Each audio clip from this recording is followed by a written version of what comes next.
that in terms of our marketing strategy as well. So should be a good day for you. And we have a bit of a jolly at lunchtime, do we? Great variety of people are able to offer to foster for us, whether you be single or in a relationship or married, or whether you're actually in employment, not in employment, retired, or actually whether you're in a gay or lesbian relationship. So we encourage people from all walks of life to apply to us and to offer their homes to children and young people in need. I'm a single carer and a single parent, and I started fostering about 12 years ago. It was a long time ago when we decided to foster, but my wife and I were working with children in the charity sector and seeing a lot of children in various different clubs, and we just saw that some children needed a bit more help, and we thought perhaps we could do a little bit something to help. When fostering was first mentioned to me, I would have assumed that you needed a partner to do it with, but I live on my own, and again this was a thing that put me off fostering, but got over that one, and I thought, I've done a lot of things recently on my own, I can do this maybe. And so I do work. When I first started the fostering scheme, I did work full-time. I've been fostering for about 8 years now. We fostered about 15 children in total since then. And one of the first foster children we fostered I still have now. Although I have 4 kids of my own and grandchildren, but being loved to foster and seeing these children and said, well, if I can do something to help them, I will. I never even really thought about fostering until I read an article in my local paper about fostering and the local authority wanting foster carers. And I thought I could do that because my son was just about to go off to university and I certainly had the time and I had the spare room. So, well, why not look into it? And that's exactly what I did.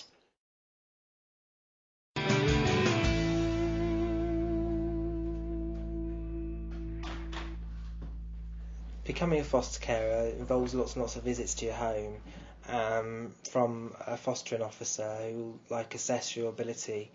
It can be quite intrusive in some ways because they want to know all about you and what your background is and how you were, what life was like for you as a child and what your views are on looking after children.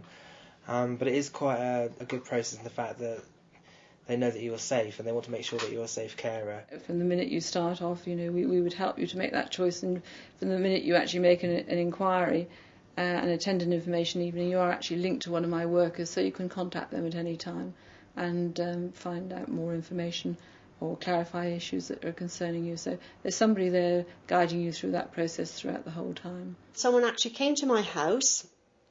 Oh my goodness, she was here for hours and hours. We were chatting away, 20 to the dozen, about fostering. And I thought, yes, I think I would like to do fostering.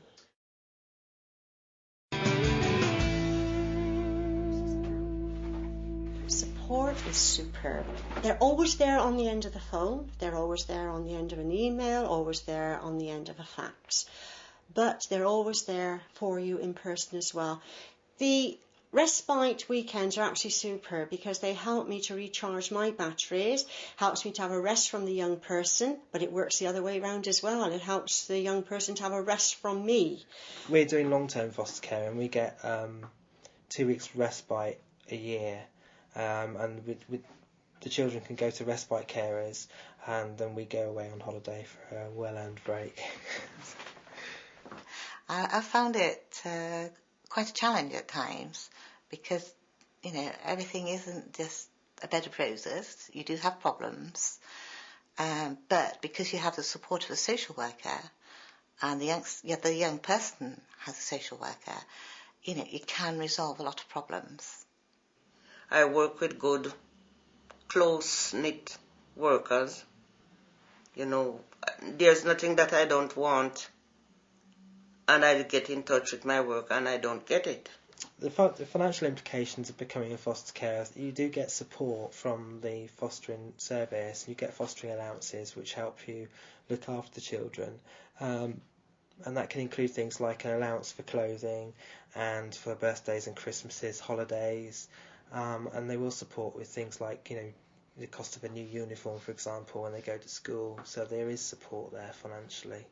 Our greatest support would be from the support group, or the foster carers group I prefer to call it, which meets locally.